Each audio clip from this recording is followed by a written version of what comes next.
Kalau kita bicara tentang salah satu perempuan paling berpengaruh dalam epos Mahabharata, maka satu nama ini selalu muncul, yaitu Drupadi. Tapi yang membuat Drupadi berbeda bukan hanya kecantikannya. Karena ia tidak lahir seperti manusia biasa. Ayahnya adalah Raja Drupada, penguasa Panchala, yang menyimpan dendam mendalam kepada Drona. Dulu mereka sahabat, namun karena perbedaan status dan penghinaan, hubungan itu berubah menjadi permusuhan. Drupada merasa dipermalukan. Ia ingin balas dendam. Maka ia menggelar yajna besar, atau ritual api suci yang dipimpin para resi. Tujuannya jelas, meminta anak yang kelak akan membunuh Drona. Dari kobaran api itu, muncullah seorang putra, Drishtadyumna, yang diramalkan akan menewaskan Drona di medan perang. Namun api ternyata belum padam. Dari nyala yang sama, muncul seorang perempuan berkulit gelap bercahaya, beraroma harum, dengan sorot mata tajam dan penuh wibawa. Dialah Drupadi.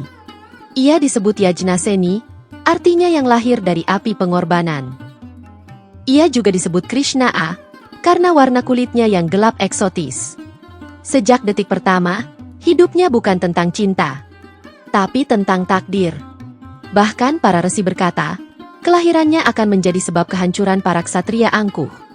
Seorang anak perempuan yang sudah membawa nubuat perang. Drupadi tidak lahir untuk menjadi permaisuri biasa. Ia lahir sebagai percikan api, yang suatu hari akan membakar dunia. Ketika Drupadi dewasa, kecantikannya tersohor ke seluruh Aryavarta. Raja-raja, pangeran, dan ksatria datang dari berbagai kerajaan untuk meminangnya. Raja Drupada menggelar sayembara besar di Panchala, untuk menentukan suami yang tepat untuk Drupadi, dan ini bukan sayembara biasa. Di tengah aula dipasang sebuah alat rumit. Seekor ikan berputar di atas tiang tinggi. Para peserta harus memanah mata ikan itu. Hanya dengan melihat pantulannya di air di bawahnya. Sayembara yang terlihat hampir mustahil dimenangkan. Para ksatria hebat datang dan mencoba, termasuk para Kurawa. Tapi satu persatu dari mereka semua gagal. Kecuali Raja Anggakarna, singkat cerita yang jarang dibahas. Sebenarnya sehari sebelum sayembara dimulai, Drupadi pergi berkeliling taman di sekitar kerajaan. Dan ia bertemu dengan Karna, saat dia sedang berlatih panah, dan membantu seorang rakyat di sana. Drupadi yang melihat ketampanan, keahlian dan jiwa ksatria Karna, timbullah rasa suka kepada Karna. Dia menghampiri Karna, dan sedikit berbincang, Drupadi membahas bahwa status seseorang tidak bisa mempengaruhi kehidupannya. Perbincangan itu juga membuat Karna jatuh hati kepada Drupadi. Tapi saat Karna memenangkan sayembara, Drupadi menolaknya dengan berkata bahwa pria yang berasal dari kasta rendah tidak layak untuk menjadi suaminya. Hal ini karena di malam sebelumnya, Krishna yang mengetahui bahwa Drupadi telah jatuh hati pada Karna. Mengatakan bahwa jika Karna memenangkan sayembara maka Drupadi akan diberikan kepada Duryodhana, sahabat Karna. Drupadi yang takut, akhirnya dia menolak kemenangan Karna. Hal ini jugalah yang membuat Karna sakit hati kepada Drupadi. Jatuh hati yang berubah menjadi kebencian. Lalu muncullah seorang Brahmana muda berpakaian sederhana. Ia sebenarnya adalah Arjuna, salah satu Pandawa, yang saat itu hidup dalam penyamaran setelah selamat dari percobaan pembunuhan di istana Hastinapura. Semua meremehkan pemuda itu. Tapi saat busur ditarik, suasana hening. Anak panah melesat dan tepat mengenai sasaran. Aula gempar. Tapi Drupadi tersenyum, karena ia tahu siapa Brahma itu sebenarnya dan takdirnya telah memilih. Namun kejutan terbesar belum terjadi.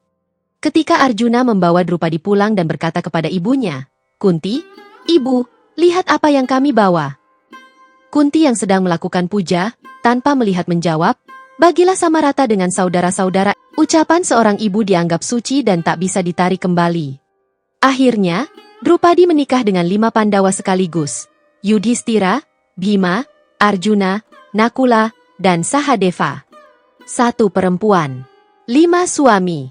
Bukan karena ambisi. Bukan karena paksaan semata. Semula hal ini ditolak oleh Drupadi, tapi karena takdir.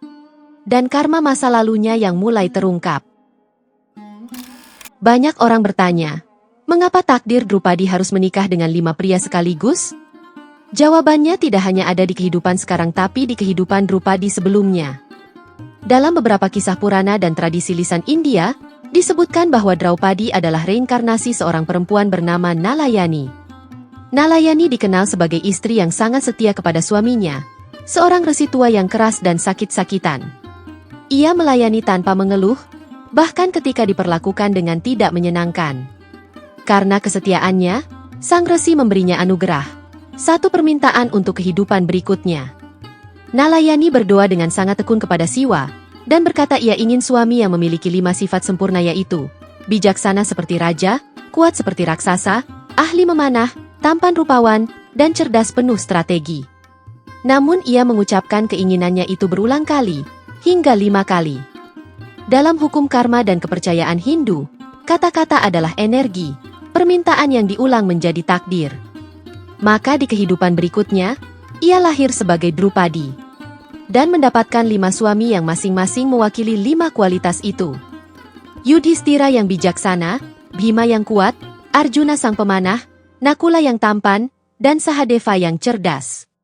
Drupadi dan Pandawa memiliki cara tersendiri untuk menghabiskan waktu bersama dengan adil. 1 tahun adalah waktu untuk setiap suami, ditambah dengan waktu kehamilan jika Drupadi hamil dari setiap suaminya. Dan suami yang lain tidak boleh mengganggu saat Drupadi menghabiskan tahunnya dengan salah satu Pandawa. Ini sebenarnya bukan hukuman. Ini adalah anugerah sekaligus konsekuensi dari doa yang pernah ia panjatkan sendiri. Karma bukan tentang benar atau salah, karma adalah tentang keseimbangan. Dan hidup Drupadi adalah bukti bahwa setiap keinginan memiliki harga yang harus dibayar dengan rasa malu dan penghakiman dari masyarakat, karena memiliki 5 sosok suami.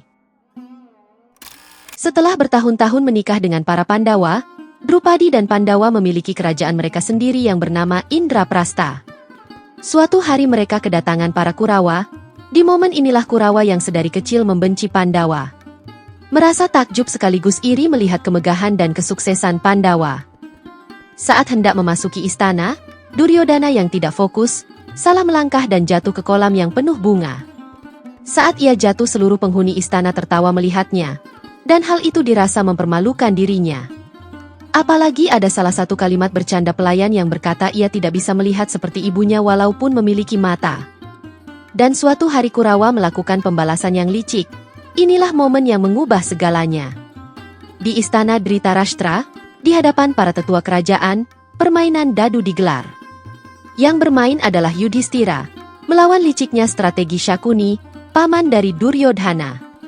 Shakuni yang memiliki ilmu hitam, mengendalikan dadu pihak Kurawa agar terus menang. Permainan dadu ini juga adalah taktik untuk merebut kekayaan Pandawa. 1 demi 1, Yudhistira kalah, harta, kerajaan, saudara-saudaranya.